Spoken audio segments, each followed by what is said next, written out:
Hello everyone, welcome back to my channel Medico Ma'am. आज का हमारा ये वीडियो उन स्टूडेंट्स के लिए बहुत ही बेनिफिट होने वाला है जो अभी CHO BPCHN का ब्रिज कोर्स कर रहे हैं और कुछ ही दिनों में उनके एग्ज़ाम होने वाले हैं।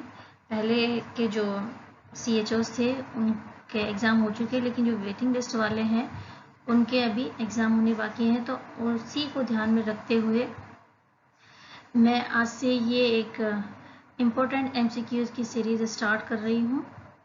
तो इस वीडियो में हम सबसे पहले जो फर्स्ट पेपर है BSN 041 foundation of community health, उसके जो इम्पोर्टेंट MCQs हैं उनके बारे में यहाँ पर हम डिटेल से स्टडी करने वाले हैं। सबसे पहले मैंने जो फर्स्ट पेपर है उसका जो फर्स्ट ब्लॉक है वो लिया है, उसके हमने यहाँ पर इम्पोर्टेंट MCQs लिए हैं। तो इस वीडियो में हम टोटल 50 क्वेश्चंस करेंगे और इसके बाद जो नेक्स्ट वीडियो है उसमें हम और जो 50 क्वेश्चंस है या मोर देन 50 क्वेश्चंस हैं उनको हम डिस्कस करेंगे। तो एक ब्लॉक के अंदर मैंने ज़्यादा से ज़्यादा 100 क्वेश्चंस लिए हैं और 100 क्वेश्चंस में उनके आने की ज़्यादा से ज़्यादा संभावना है एग्ज़ाम में। तो आप वीडियो को लास्ट तक ज़रूर देखें और अगर आपको वीडियो हेल्पफुल लगे और लगेगा आपको वास्तव में ये वीडियो हमारे लिए बहुत ही बेनिफिट होने वाला है तो आप वीडियो को लाइक करें और ज़्यादा से ज़्यादा इसे अपने फ्रेंड्स में शेयर करें। तो चलिए स्टार्ट करते हैं हम हमारा वीडियो। सबसे पहले हम देख लेते हैं फर्स्ट क्वेश्चन। फर्स्ट क्वेश्चन है the organize community effort that promote health and prolong life. ठीक है, क्वेश्चन आपको समझ में आ गया। क्वेश्चन क्या कह रहा है कि the organize community effort that promote health and prolong life. ऐसा मतलब कौन कम्युनिटी जो एफर्ट्स है जिसमें क्या होना चाहिए, हेल्थ को प्रमोट करने वाला होना चाहिए और जो लाइफ है उसको प्रोलॉन्ग करने वाले एफर्ट्स क्या क्या होने चाहिए। ठीक है, तो क्या क्या होना चाहिए, कंट्रोल ऑफ कम्युनिकेबल इन्फेक्शंस होना चाहिए या improved environment, access to safe water and sanitations. C options है personal hygiene improvement through education या ऑल ऑफ द अबव। तो अकॉर्डिंग टू यू इसका सही आंसर क्या होना चाहिए कि ऐसा कम्युनिटी एफर्ट्स क्या करें जिससे हमारा हेल्थ और जो लाइफ है वो क्या हो जाए, प्रमोट हो जाए और प्रोलॉन्ग हो जाए। तो अकॉर्डिंग टू ऑप्शंस बताइए इसमें सही आंसर क्या होगा। तो जो इसका सही आंसर है वो क्या होगा, ऑल ऑफ दी अबव होगा। क्यों? क्योंकि कंट्रोल ऑफ कम्युनिकेबल डिजीज होगी तभी क्या होगी, हेल्थ प्रमोट होगी। Improve environment, assess of safe water और सैनिटेशन होगा तभी क्या होगी, हेल्थ प्रमोट होगी। और अगर पर्सनल हाइजीन में भी क्या करेंगे, इम्प्रूवमेंट करेंगे तब भी क्या होगी, हेल्थ प्रमोट होगी और फिर लाइफ प्रोलॉन्ग होगी। तो इसमें क्या होगा, आंसर डी विल सही आंसर होगा इसका। तो इसका जो आंसर है वो क्या होगा, D is the right answer. Now next question की तरफ चलते हैं अब हम। नेक्स्ट क्वेश्चन है Ayurveda and Siddha system of medicine came in to exist in. जो आयुर्वेदा है वो कब आया था, Ayurveda and Siddha system of medicine came in to, ये जो आयुर्वेद और सिद्धा सिस्टम है कब आया था, इसमें 1400 BC में आया था, 1300 BC में या 1000 में या 1100 BC में आया था। तो इसका सही आंसर होगा answer A will be the right answer. Next question,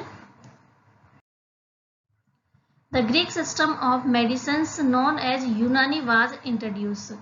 जो यूनानी है, ये Greek system of medicine known as Unani, Unani कौन से उसमें क्या किया गया था, मैं इसको इंट्रोड्यूस किया गया था, किस वर्ड से इसको लिया गया है। फर्स्ट ऑप्शन है आपका मुस्लिम है, क्रिश्चियंस है, पारसी है या सिख है। तो जो यूनानी वर्ड है वो मेडिसिन का मुस्लिम वर्ड से लिया गया है, तो इसका आंसर हो जाएगा मुस्लिम। नेक्स्ट क्वेश्चन हम क्या करेंगे, जल्दी जल्दी से क्वेश्चंस को करने की कोशिश करेंगे ताकि हम ज्यादा से ज्यादा इसमें क्वेश्चंस ले सकें। नेक्स्ट क्वेश्चंस है quantity and quality of an individuals interpersonal tie and extent of his environment with the community is. क्या बोलेंगे इसको हम? जिसकी क्वांटिटी और क्वालिटी ऑफ एन इंडिविजुअल, एक इंडिविजुअल की क्वांटिटी और क्वालिटी की किसके साथ में? Environment with community. इसका जो आंसर होगा, क्वेश्चन आपको समझ में आ गया क्या कह रहा है? Quantity and quality of an individuals interpersonal tie and extent of his environment. इसकी जो क्वांटिटी और क्वालिटी किसी भी इंडिविजुअल्स की उसके एनवायरमेंट के साथ में किस तरह से एक्सटेंस करेगा, उसको किस तरह से टाई अप करेगा। तो इसका जो सही आंसर होगा वो क्या होगा? ए ऑप्शन है, फाइनेंशियल हेल्थ होगी या सोशल हेल्थ होगी या फिर ऑक्यूपेशनल या फिर स्पिरिचुअल हेल्थ होगी। ठीक है, ऐसी हेल्थ को क्या कहेंगे? जो किसी इंडिविजुअल की इंटरपर्सनल की जो क्वालिटी और क्वांटिटी है उसकी कम्युनिटी के साथ में उसकी जो टाइप होगा वो कैसा होगा? कम्युनिटी और उसकी आपस की जो इंडिविजुअल्स की इंटरपर्सनल लाइफ है उसके संबंध में कौन सी हेल्थ होगी उसके?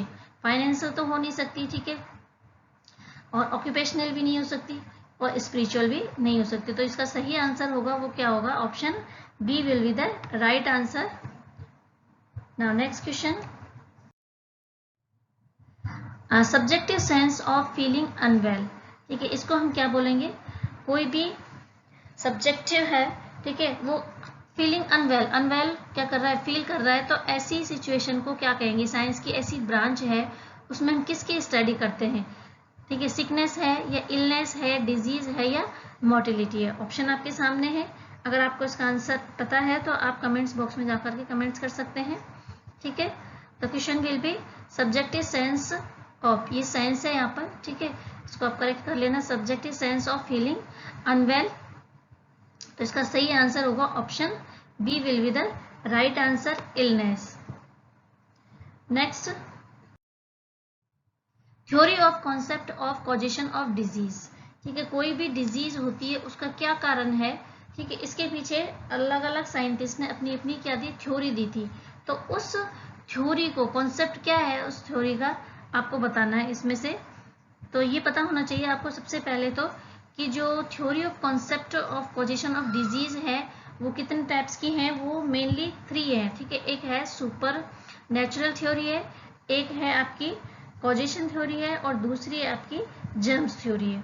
ठीक है, तो सुपर जो नेचुरल थ्योरी है वो किसके ऊपर डिपेंड है? कि कोई भी डिजीज होती है वो किसी सुपर नेचर जो एनर्जी होती है या सुपर नेचर जो क्या बोलते हैं उसको, जैसे गॉड है, कोई एविल स्पिरिट है, उसकी वजह से क्या होती है? किसी बीमारी का कारण होता है। जैसे भगवान की वजह से कोई बीमारी हो गई या इस पर कोई बुरी आत्माओं का या इनका साया है। तो ऐसे जो कॉन्सेप्ट मानते थे पहले कि कोई भी बीमारी इनकी वजह से होती है, तो वो जो थ्योरी है वो क्या है? सुपरनैचुरल कॉज की थ्योरी है। नेक्स्ट आता है हमारा कॉन्टाजियन थ्योरी। कॉन्टाजियन थ्योरी को हम क्या बोलते हैं? बैड एयर बोलते हैं। मतलब कोई भी जो डिजीज है वो किसकी वजह से होती है? बैड एयर की वजह से होती है। आसपास का जो एनवायरनमेंट है वो किस तरह का, अगर बैड है तो क्या हो जाएगी? जैसे गंदगी है, ठीक है, कॉन्टाजिनस है, तो वो किसकी वजह से क्या हो जाएगी? इससे डिजीज हो जाएगी। ये कौन सी थ्योरी होगी? कॉन्टाजिनस थ्योरी हो गई। एक होती है जर्म्स थ्योरी। जर्म्स थ्योरी में क्या कहा गया था कि कोई भी जो डिजीज है वो किसकी वजह से होती है? माइक्रो ऑर्गेनिजम्स की वजह से होती है। ऐसी जो थ्योरी है वो किसने दी थी? रॉबर्ट कॉच और लुई पास्चर ने सबसे पहले इसको दिया था। तो इसमें आपको जो दिख रहा है ऑप्शन में क्या होना चाहिए इसमें कि theory of concept of causation. मैंने आपको सारे जो कॉन्सेप्ट थे उसके कॉजेशन ऑफ डिजीज के वो बता दिए। फर्स्ट थ्योरी सुपरनैचुरल हो गई और जर्म्स थ्योरी हो गई, इसके अलावा कॉन्टाजिनस थ्योरी। तो इसमें ऑप्शन में आपको क्या दिख रहा है? केवल कॉन्टाजिनस दिख रहा है। तो इसका सही आंसर क्या हो जाएगा? Option A will be the right answer, contagion theory किसका कारण है? कॉजेशन ऑफ डिजीज का। नेक्स्ट क्वेश्चन की तरफ मूव करते हैं हम। नेक्स्ट जो क्वेश्चन है, हेनली कॉच पॉस्ट्यूल एक्सप्लेन। हेनली जो कॉच है वो उसने क्या दिया था? अभी बताया था मैंने, जो रॉबर्ट कॉच और लुई पास्चर ने, उसने कौन सी थ्योरी दी थी? जर्म्स थ्योरी दी थी। तो जो हेनली कॉच पॉस्ट्यूल है उसने भी किसको एक्सप्लेन किया था? जर्म्स थ्योरी को एक्सप्लेन किया था। तो इस क्वेश्चन का जो राइट आंसर होगा वो क्या होगा? ऑप्शन बी राइट आंसर होगा, जर्म थ्योरी। नेक्स्ट क्वेश्चन है,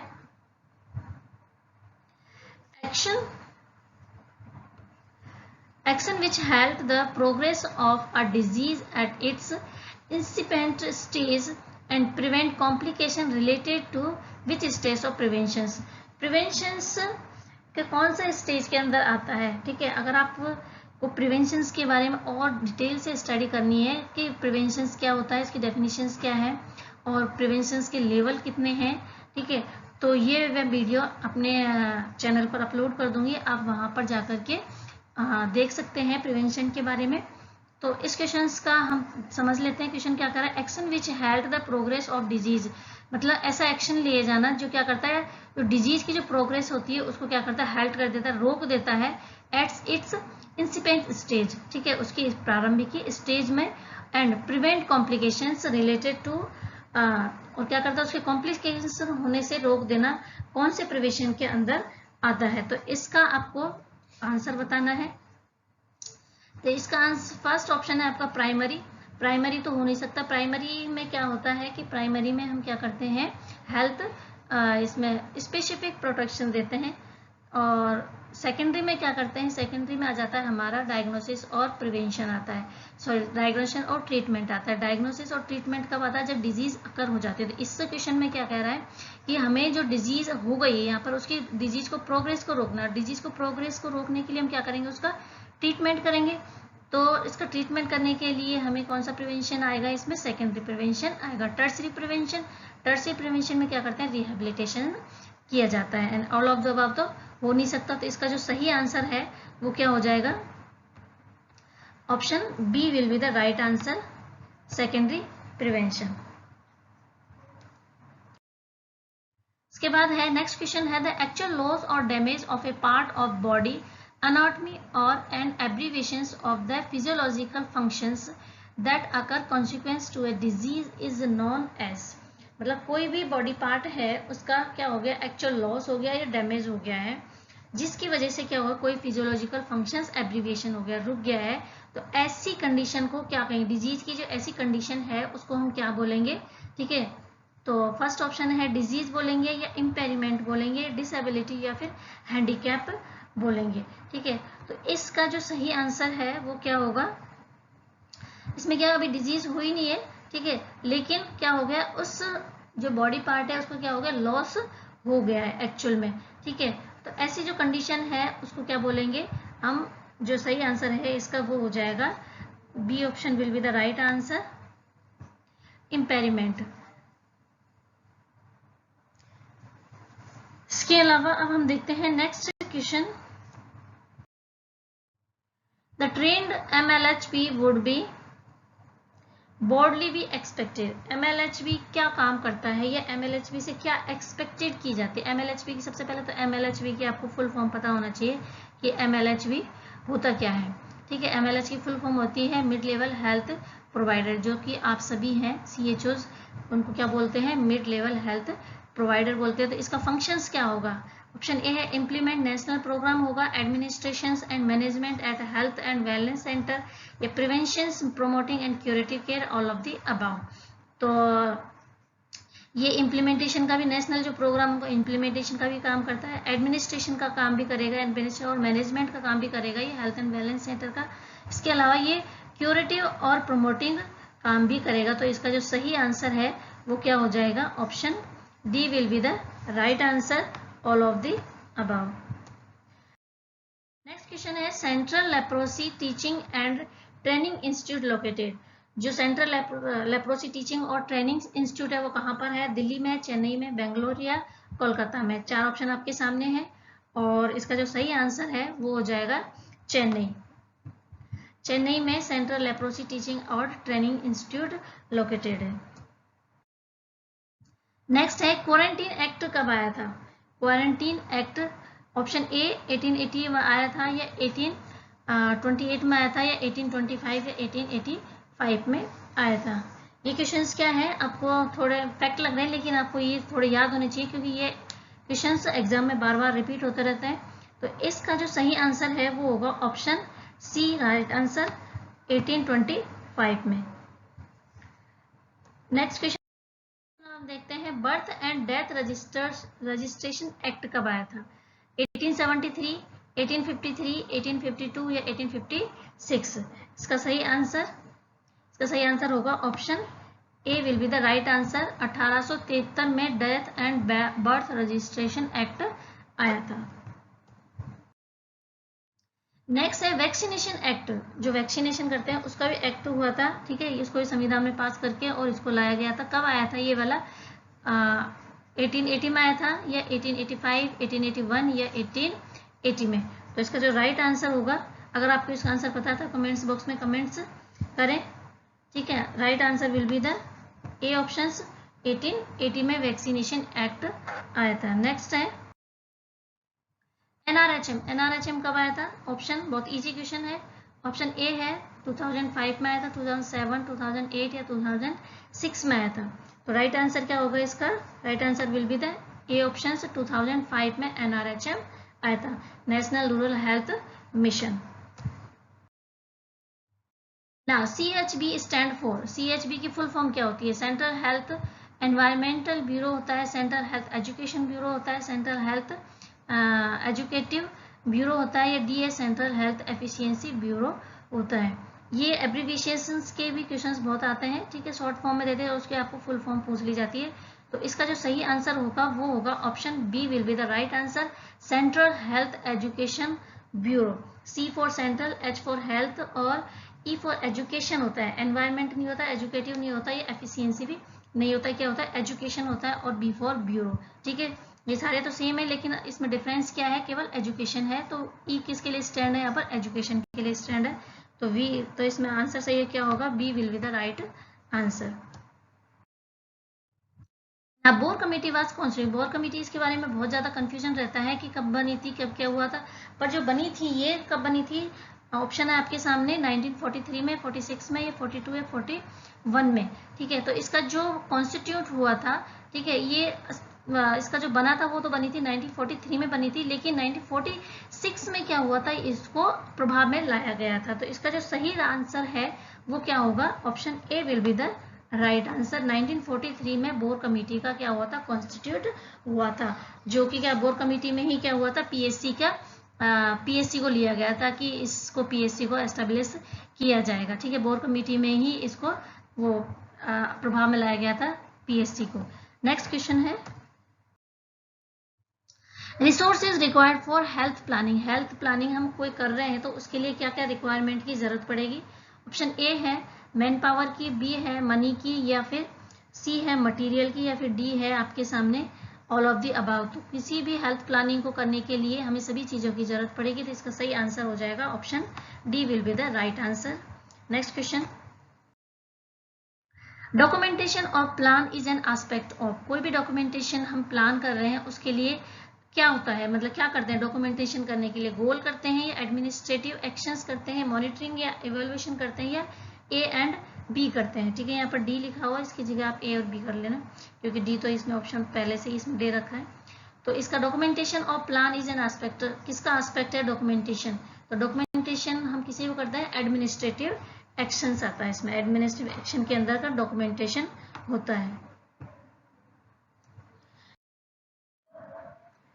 Now, next question है how many major sectors are represented in health care system in India?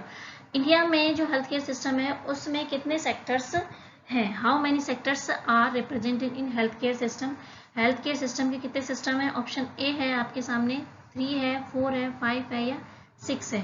तो इसका जो सही आंसर होगा वो होगा option C will be the right answer. अब इसके मेजर सेक्टर कौन कौन से होते हैं ये आप सुन लीजिए, ठीक है। और जब भी आप वीडियो देखें तो आप अपनी कॉपी और पेन लेके बैठे, ताकि जो भी इंपॉर्टेंट क्वेश्चंस मैं बोलूं और भी इंपॉर्टेंट फैक्ट इन क्वेश्चंस के बारे में हम स्टडी करते जाएंगे इनके साथ साथ, तो उनको आप लिखते हुए जाएं। तो इसके जो हेल्थ केयर सिस्टम है इंडिया के, उसके 5 मेजर सेक्टर्स होते हैं। वो कौन कौन से होते हैं? सबसे पहले होता है पब्लिक सेक्टर होता है, उसके बाद होता है प्राइवेट सेक्टर, फिर होता है इंडिजिनस सेक्टर होता है, उसके बाद वॉलेंट्री, और एक और होता है नेशनल हेल्थ प्रोग्राम। ये 5 सेक्टर्स होते हैं, ठीक है। तो आपको ये पता चल गया होगा कि कितने सेक्टर्स होते हैं इसके? 5 सेक्टर्स होते हैं। नेक्स्ट क्वेश्चन हम देखते हैं medical college hospital apex hospitals are in which level of NRHM health care structure. जो एनआरएचएम हेल्थ केयर स्ट्रक्चर है उसमें जो मेडिकल कॉलेज और हॉस्पिटल्स हैं वो कौन से उस पर आते हैं लेवल पर, प्राइमरी पर, सेकेंडरी पर, टर्सरी पर, या फिर दोनों ए एंड बी पर आते हैं। तो आप ये भी आपको मैं बता देती हूँ कि प्राइमरी लेवल पर कौन कौन से आते हैं, सेकेंडरी पर कौन से आते हैं और टर्सरी पर कौन से आते हैं। जो प्राइमरी ही जो लेवल है उस पर आता है हमारे पीएससी और सब सेंटर्स आते हैं, ठीक है। सेकेंडरी लेवल पर क्या आ जाएगा, सीएससी और डिस्ट्रिक्ट हॉस्पिटल्स आते हैं। और जो टर्सरी लेवल है उस पर क्या आते हैं, मेडिकल कॉलेजेस आते हैं और अपेक्स हॉस्पिटल्स आते हैं। तो आपको पता चल गया होगा कि इसका सही आंसर क्या होगा, आंसर इसका सी सही होगा, ठीक है। मेडिकल कॉलेज और हॉस्पिटल किस में आते हैं, ये टर्सरी में आते हैं। नेक्स्ट आता है VHND should be organise. VHND सबसे पहले तो आपको VHN की फुल फॉर्म पता होना चाहिए। VHND की फुल फॉर्म क्या होती है, village health nutrition day. V for village, H for health और N फॉर न्यूट्रिशन और D फॉर डे होती है। तो ये कब ऑर्गेनाइज होती है, वंस इन मंथ होती है, वंस इन वीक होती है, 2 मंथ में होती है या 2 वीक में होती है, ठीक है। तो इसका जो सही आंसर है वो क्या होगा, option A will be the right answer. महीने में ये एक बार होती है, ठीक है। राइट आंसर इसका क्या हो जाएगा, option A will be the right answer, once in month. Next question की तरफ मूव करते हैं।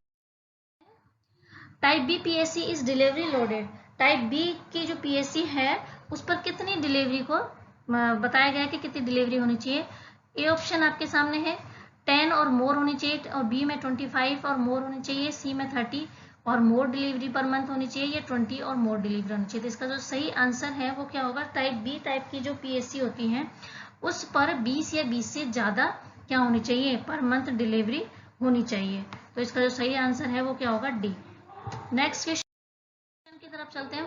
पीएससी कैटर्स सर्विसेज फॉर, जो पीएससी होती है वो कितनी पॉपुलेशन के ऊपर होती है। ऑप्शन ए में है आपके 20,000 से 30,000, और बी में है 25,000 से 50,000 के बीच में, या फिर सी में है 20,000 से 25,000 के बीच में होनी चाहिए, या फिर जो डी ऑप्शन है वो क्या है 10,000 से लेकर के 20,000 होनी चाहिए। तो जो पीएससी है वो कितनी पॉपुलेशन के ऊपर होनी चाहिए, ऑप्शन इसमें आपका आ जाएगा A option will be the right answer, ठीक है। 20,000 से लेकर के 30,000 के बीच में पॉपुलेशन होनी चाहिए एक पीएससी की। 20,000 किसके लिए है, हिली एरियाज के लिए, और 30,000 किसके लिए है, प्लेन एरियाज के लिए। Next question, how many administrative area are there in delivery of health services at district level. जो डिस्ट्रिक्ट लेवल है उस पर कितने एडमिनिस्ट्रेटिव एरियाज होते हैं। तो इसका आंसर आपको बताना है, कितने एडमिनिस्ट्रेटिव एरिया होते हैं जो हेल्थ केयर सिस्टम है उसको डिलीवर करना है हमें डिस्ट्रिक्ट लेवल के ऊपर, तो उसके कितने एरियाज होते हैं एडमिनिस्ट्रेटिव एरिया के। तो इसका जो सही आंसर है वो कितना होगा, option C will be the right answer. और कौन कौन से एडमिनिस्ट्रेटिव एरियाज होते हैं वो भी आपको मैं बता देती हूँ, ठीक है। उसमें हम देख लेते हैं, जो सबसे पहले होता है वो क्या होता है, sub centre, sorry sub division होता है। उसके बाद क्या आ जाता है आपका तहसील आती है, उसके बाद आता है ब्लॉक आता है, उसके बाद म्युनिसिपल आता है, और उसके बाद क्या आती है आपकी विलेज, और फिर पंचायत आती है, ठीक है। इस तरह से कितने एडमिनिस्ट्रेटिव एरियाज हो गए, 6 एडमिनिस्ट्रेटिव एरियाज हो गए, कितने किसके ऊपर, डिस्ट्रिक्ट लेवल के ऊपर, ठीक है। नेक्स्ट क्वेश्चन है, the officially organ of health system at the national level consist of. कितने हो जाएंगे इसके, आपको पता है नेशनल लेवल पर जो ऑर्गन ये होते हैं, the official organ of health system. Health system के कौन कौन से ऑर्गन्स होते हैं नेशनल लेवल पर। फर्स्ट ऑप्शन है ministry of health and family welfare, B option है directorate general of health services, C option है the central counselling of health and family welfare, या ऑल ऑफ दी अबाउ। तो इसका सही answer अगर आपको पता है तो इसका सही आंसर बताइए, और कमेंट बॉक्स में कमेंट्स करें कि इसका आंसर ये होगा। तो इसका जो राइट आंसर है वो होगा ऑल ऑफ दी अबाव। सभी क्या होते हैं, ये ऑर्गन्स होते हैं हेल्थ सिस्टम के नेशनल लेवल के ऊपर। Next questions, once community health centre cater services for every. जो सीएससी होती है कितनी पॉपुलेशन के ऊपर होती है। अभी हमने थोड़ी देर पहले तो क्या किया था, पीएससी देखी थी, इतने पर पीएससी होती है। अब सबसे वो होता है क्या, सीएससी होती है कितने पॉपुलेशन के ऊपर होती है। ऑप्शन ए है 18,000 पर, 18,000 से लेकर के 1,20,000 पॉपुलेशन पर, 40,000 से 1,20,000, 70,000 से 1,20,000 या 60,000 से लेकर 1,20,000 की पॉपुलेशन पर होनी चाहिए। तो इसका जो सही आंसर है वो क्या होगा, option A will be the right answer. 80,000 से लेकर 1,20,000 की पॉपुलेशन पर एक CSC होती है। Next question. Now important function of CSC। CSC का जो इंपॉर्टेंट फंक्शन है वो क्या होगा, इसका जो क्वेश्चन है इंपॉर्टेंट फंक्शंस ऑफ CSC क्या होगा, स्टाफिंग होगा, implementation of national health programme होगा, formulation of national health programme या बजटिंग होगा। तो CSC का जो इंपॉर्टेंट फंक्शन है वो क्या होना चाहिए इसमें, इसका होगा implementation of national health programme. B answer, B option will be the right answer. ठीक है, स्टाफिंग नहीं होगा, ना formulation of national health programme को बनाना भी नहीं है, ना बजटिंग का काम भी है इसके। ठीक है, तो जो मेन इसका फंक्शन है CSC का वो क्या होता है, implementation of national health programme.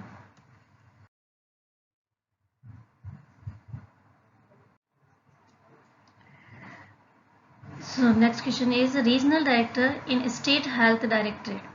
जो रीजनल डायरेक्टर होता है स्टेट हेल्थ डायरेक्टरेट में, उसके क्या फंक्शंस होते हैं। ऑप्शन ए है आपके सामने, inspect all branches of public health within their jurisdictions, specialist in a particular branch of public health, and C option both A and B and none of the above।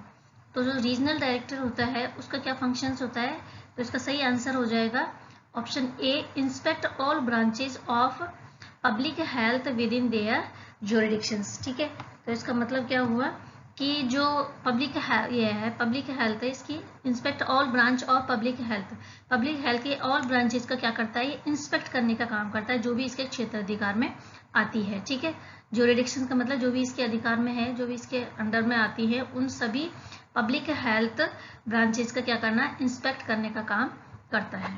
Next question, how many bed had a PSC। एक PSC के ऊपर कितने bedded होते हैं, कितने bedded होते हैं एक PSC। तो इसका जो सही आंसर है वो हो जाएगा ऑप्शन ए है आपके सामने, 6 है, 4 है, 5 है या 9 है। एक PSC के ऊपर होते हैं 6 बेड। नेक्स्ट क्वेश्चन हमारा, CSC referral unit dash PSC। कितनी PSC के ऊपर एक CSC होती है। तो इसको निकालने के लिए मैं आपको एक सिंपल सा फॉर्मूला बताती हूँ कि किस तरह से हम नंबर ऑफ PSC या नंबर ऑफ सब सेंटर निकाल सकते हैं। तो जैसे कि क्वेश्चन कह रहा है आपको CSC कितनी PSC के ऊपर एक CSC होती है, मतलब कितनी PSC को एक CSC कंट्रोल करती है।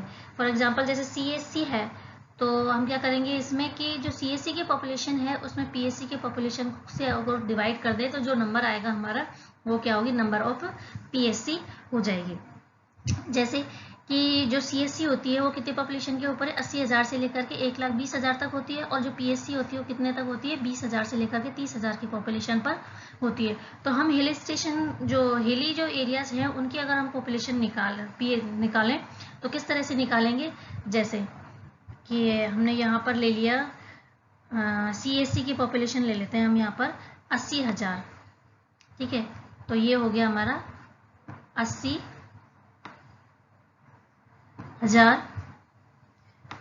ठीक है, जैसे यहाँ पर हमने लिख दिया 80,000, और अगर इसको हमें अब करना है इसको डिवाइड किससे, PSC की पॉपुलेशन। PSC की पॉपुलेशन कितनी होती है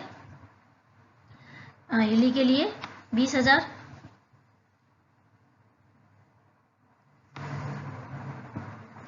तो अगर हम इसको डिवाइड करें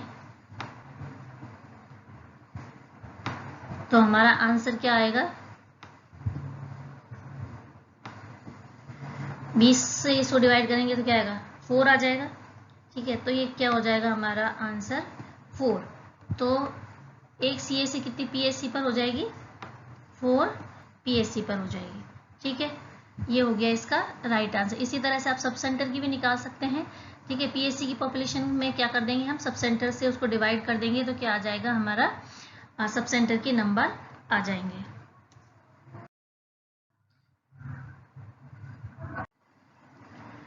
ना नेक्स्ट क्वेश्चन है, PSC referral unit at sub centre, कितने सब सेंटर्स पर एक PSC होती है? तो इसका जो सही आंसर होगा अकॉर्डिंग टू यू क्या होना चाहिए? अगर आपको इसका आंसर पता है तो आप कमेंट्स बॉक्स में कमेंट्स कर दें। ऑप्शन ए है 4, 6, 3 या 5 है। तो इसी तरह से हम इसको निकाल सकते हैं। PSC की पॉपुलेशन में सब सेंटर की पॉपुलेशन से डिवाइड करेंगे तो हमारा आंसर जो आएगा वो क्या आएगा इसमें? Option B will be the right answer. ठीक है, आप ये निकाल के देख लेना।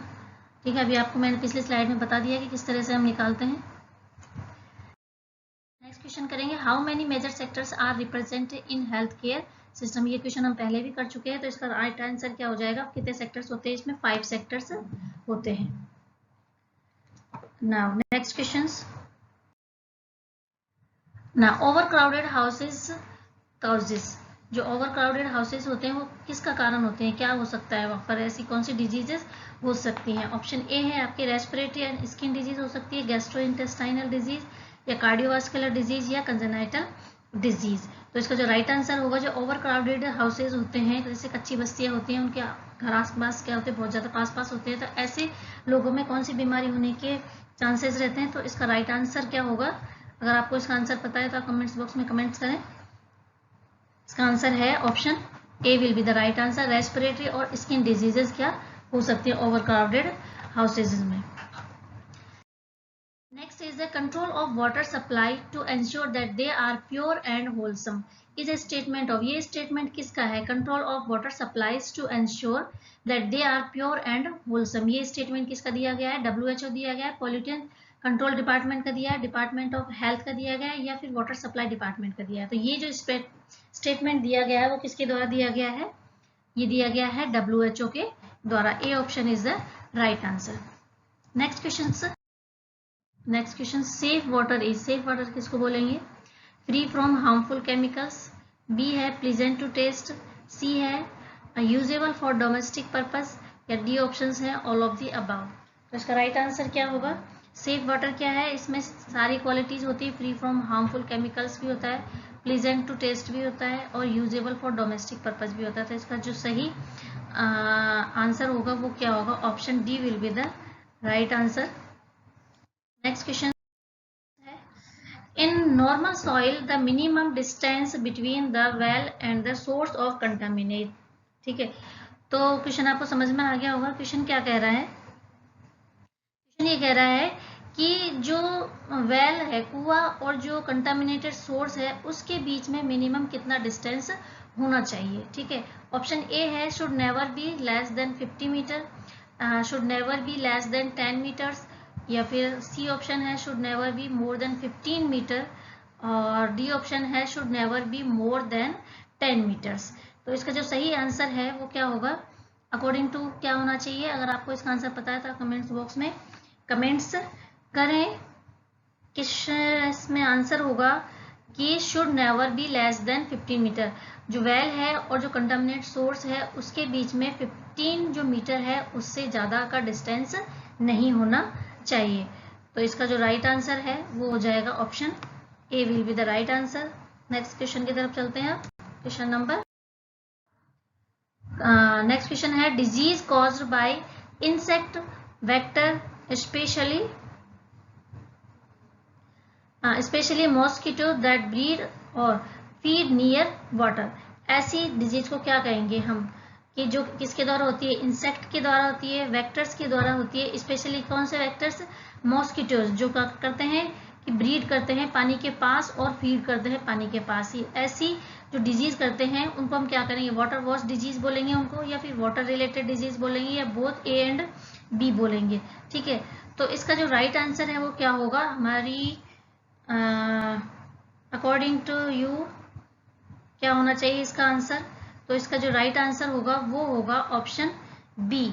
ऑप्शन बी इसका राइट आंसर होगा। वाटर वॉश जो डिजीज होती है वो क्या होती है? पानी की कमी की वजह से होती है, उसको हम बोलते हैं वाटर वॉश डिजीज। जैसे स्किन डिजीज वगैरह हो जाती है वो क्या होती है? वाटर वॉश डिजीज होती है।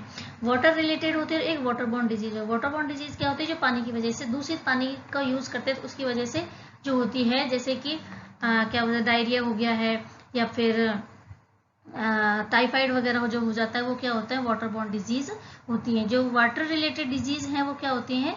जो वाटर से संबंधित होते हैं। यहाँ पर जो मॉस्किटो वगैरह है, जो क्या होता है?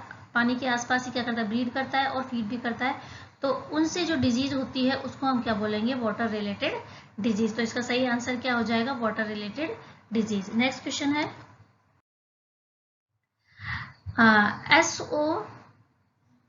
SODIs relies on dash to kill bacteria। जो SODIs है वो क्या करता है, कौन सा ट्रीटमेंट होता है इसके अंदर, केमिकल ट्रीटमेंट होता है, सन एनर्जी होता है, रेडिएशन होता है, या नन ऑफ द अबव होता है। तो ये समझ लो पहले तो आप SODIs क्या होता है। SODIs क्या होता है, एक ट्रीटमेंट होता है पानी को क्या करने का, प्योरीफाई करने का by help of the sun energy. ठीक है, जो सोलर एनर्जी है, सन रेज है, उसमें क्या होता है, अल्ट्रावायलेट रेजेस होते हैं, वो क्या करते हैं, पानी को प्योरीफाई करने का काम करते हैं। जैसे हाउस होल्ड हो गया या फिर स्कूल वगैरह हो गई, उसमें क्या करते हैं, पानी को प्योरीफाई करने का काम करता है कौन, SOIDS। तो इसका जो राइट आंसर हो जाएगा वो क्या करते हैं, इसमें केमिकल ट्रीटमेंट नहीं होता है और ना ही रेडिएशंस होते हैं। तो इसमें क्या होता है, सन एनर्जी का यूज किया जाता है क्या करने के लिए, बैक्टीरिया को किल करने के लिए। तो इसका जो राइट आंसर है वो क्या होगा, बी आंसर इसका राइट होगा। नेक्स्ट है potassium permanent is use for disinfection of. जो पोटेशियम परमानेंट है किसके डिसइंफेक्शन के लिए यूज किया जाता है, ऑप्शन ए फ्रूट्स और वेजिटेबल्स के लिए है, वाटर के लिए है, एयर के लिए, या इंस्ट्रूमेंट्स के लिए।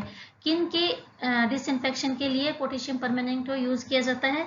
इसका जो राइट आंसर है वो होगा, अगर आपको इसका आंसर पता है तो आप कमेंट्स बॉक्स में कमेंट्स कर सकते हैं इसका आंसर क्या होगा।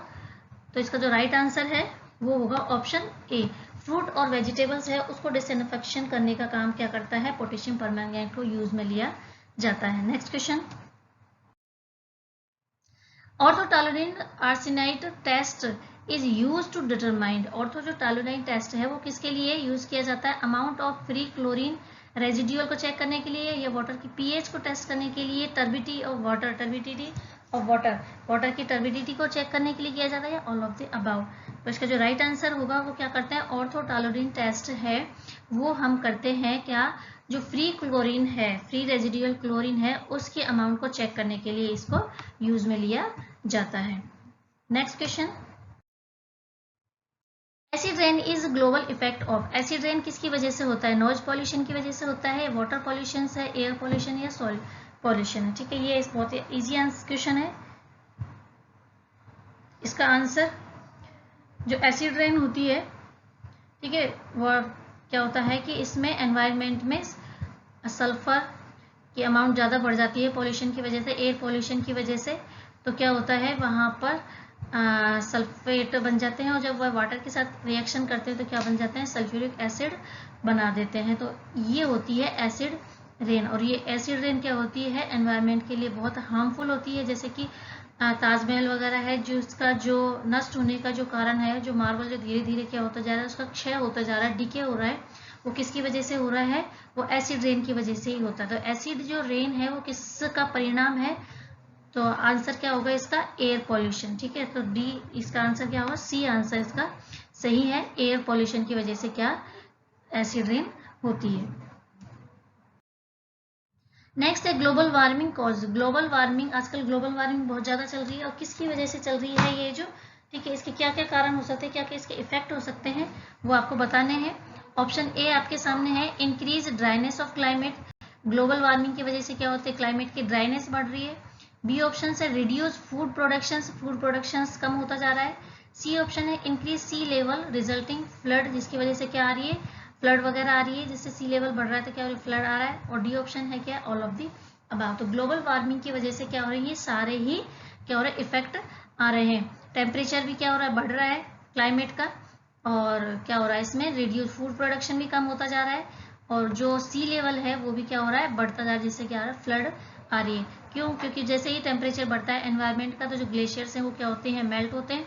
इसकी वजह से क्या होते हैं, सी लेवल बढ़ जाता है और फ्लड आने के चांसेस हो जाते हैं। तो इसका जो राइट आंसर होगा वो क्या होगा, D option will be the right answer.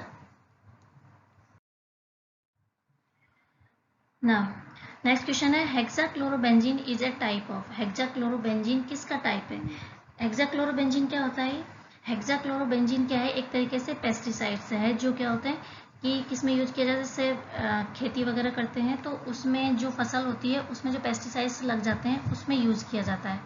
तो ये जो हेक्साक्लोरोबेंजीन है किसका टाइप है, ऑप्शन ए है पीओपी का है, डीडीटी का है, या पॉल्यूटेंट्स का है, या हर्बिसाइड्स का है। तो इसका जो सही आंसर होगा वो क्या होगा, option A will be the right answer, POP. POP क्या होता है, पीओपी आप ये प्लास्टर ऑफ पेरिस मत समझ लेना। पीओपी का मतलब क्या होता है कि ये होता है परसिस्टेंट ऑर्गेनिक पॉल्यूटेंट्स होता है, ठीक है। इसकी फुल फॉर्म क्या होती है, परसिस्टेंट ऑर्गेनिक पॉल्यूटेंट्स। तो इसको किस में यूज में लिया जाता है, इसको एक पेस्टिसाइड्स के रूप में लिया जाता है, या फंगिसाइड्स भी बोल सकते हैं इसको। जो फंगस वगैरह लग जाती है प्लांट्स में, उसको नष्ट करने के लिए इसको यूज में लिया जाता है, ठीक है। तो एक इसका टाइप है, पीओपी का टाइप है, ना डीडीटी का भी नहीं है, ना पॉल्यूटेंट्स का है, ना हर्बिसाइड्स का है। नेक्स्ट क्वेश्चन है, pesticides mainly enter into food products due to. जो पेस्टिसाइड्स होते हैं वो फूड प्रोडक्ट में किस तरह से एंटर करते हैं। ए ऑप्शन है non observance of prescribed waiting periods, ना use of sub standard pesticides, या wrong advice and supply of pesticides to the farmer by pesticides dealers. और डी ऑप्शन है, इसमें आपको स्लाइड पे दिख नहीं रहा होगा, ठीक है, ये नीचे मिसप्रिंट हो गया थोड़ा सा, तो इसका डी ऑप्शन है ऑल ऑफ दी अबाव। तो इसका क्या होगा कि कोई भी पेस्टिसाइड्स है फूड में कब एंटर करता है, वो कैसे करता है, क्या कारण है उसका। तो इसके ऑप्शन सारे ही हैं, ठीक है। नॉन ऑब्जर्वेंस की वजह से भी क्या कर सकता है, फूड में एंटर कर सकता है। और यूज ऑफ सब स्टैंडर्ड, अगर कोई सब स्टैंडर्ड पेस्टिसाइड्स यूज कर रहे हैं तो उसकी वजह से भी क्या कर सकते हैं, फूड में एंटर कर सकते हैं।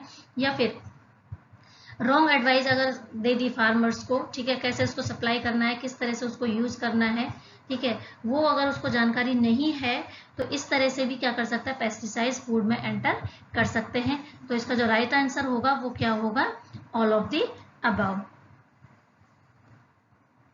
तो यहाँ पर मैं आपको लिख देती हूँ ऑल ऑफ दी अबव।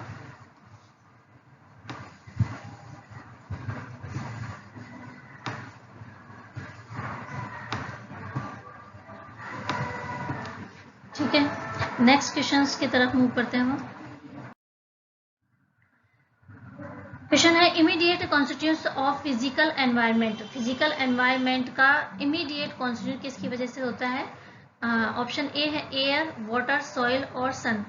तो इसका जो राइट आंसर है, वाटर भी क्या होता है कि इमीडिएट नहीं बनता है, ठीक है, सॉइल का भी कॉन्स्टिट्यूट इमीडिएट नहीं होता है, और सन का भी कॉन्स्टिट्यूट इमीडिएट नहीं हो सकता है। इमीडिएट कॉन्स्टिट्यूट मतलब तुरंत किसका कॉन्स्टिट्यूट होता है, एयर का कॉन्स्टिट्यूट हो जाता है। तो उसको राइट आंसर क्या हो जाएगा हमारा, ए ऑप्शन।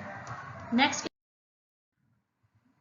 नेक्स्ट क्वेश्चन है, fertilizer is source of. Fertilizer किसके सोर्स होते हैं। ऑप्शन ए है डोमेस्टिक सोर्स होता है, इंडस्ट्रियल सोर्स है, व्हीकल सोर्स है, या फिर नन ऑफ द अबव है। तो जो फर्टिलाइजर्स होते हैं वो किसका सोर्स होता है, option B will be the right answer, industrial source.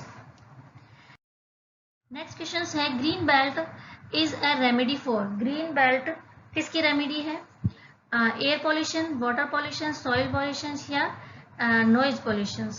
तो इसका जो सही आंसर है वो क्या होगा, option A will be the right answer, air pollution. Green belt is a remedy for air pollution, ठीक है। तो ये हमारे आज के क्वेश्चंस हैं। आज के क्वेश्चंस हमने 50 क्वेश्चंस लिए हैं, और नेक्स्ट जो वीडियो है उसमें मैं नेक्स्ट जो इम्पोर्टेंट है इसी के मॉड्यूल फर्स्ट के नेक्स्ट 50 या उससे ज़्यादा भी क्वेश्चंस ले सकते हैं। तो आज का वीडियो आपको कैसा लगा, अगर वीडियो आपको पसंद आया है तो आप वीडियो को लाइक, शेयर और सब्सक्राइब करें। तो मिलती हूँ आपसे मैं नेक्स्ट अपने वीडियो में, तब तक के लिए खुश रहिए, मस्त रहिए, व्यस्त रहिए, बाय बाय।